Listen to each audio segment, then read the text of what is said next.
31 to 40.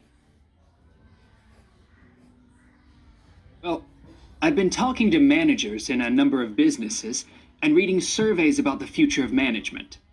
And what I'm going to present in this seminar is a few ideas about how the activity is likely to change in the next 10 years. It isn't a scientific statistical analysis, just some ideas for us to discuss. One area I want to mention is business markets, and I'm sure a really significant development will be a major increase in competition, with companies from all around the world trying to sell similar products. Consumers will have much more choice. For instance, food products sold in Australia might be manufactured in the USA, China, Finland, and dozens of other countries. At the same time, mergers and takeovers mean that governments are actually losing power to major global corporations. We can probably all think of companies that exert a great deal of influence, which may be good for consumers. A third point I want to make about markets is that in the rapidly expanding economies, such as India, China, Brazil, and Russia, demand is growing very fast. This is putting pressure on resources all over the world. I think businesses are becoming more open to external influences. In particular, companies are consulting customers more and more before making their business decisions. Companies are finding out what they want and providing it, instead of making products and then trying to sell them, which is the model of years ago. Another influence is that concerns about the environment will force manufacturers to extend product life cycles to reduce the amount of pollution and waste. And, in some cases, regulation will need to be strengthened. Many societies are much more fluid and democratic, and the structure of companies is changing to reflect that.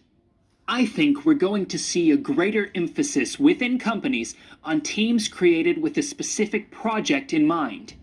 And when they're completed, the teams will be disbanded and new ones formed.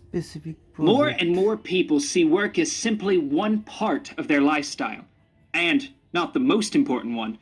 And as the workforce is shrinking in some countries, businesses are having to compete for staff instead of being able to choose among a lot of applicants. Typical examples that will attract and retain staff are traditional ones like flexible hours and something that has been made possible by advances in technology, remote working, with people based at their home, abroad, or almost anywhere they choose.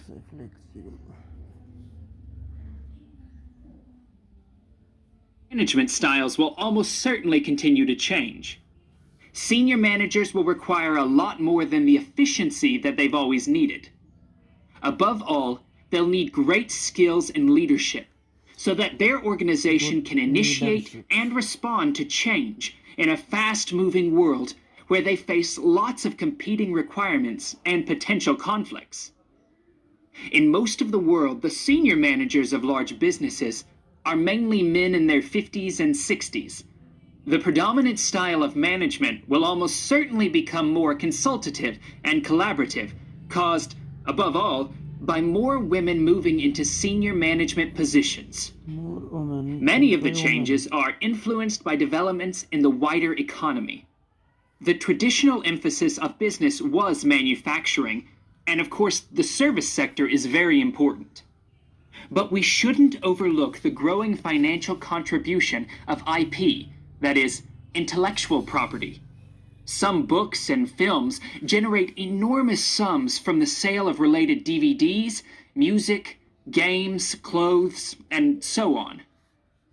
Another point I'd like to make is that although I've been talking about companies, one trend that they have to face is the move away from people working for the same employer for years. Instead, more and more people are becoming self-employed to gain the freedom and control over their lives that they're unlikely to get from being employed. Okay, well, that's all I want to say. So let's open it up for discussion.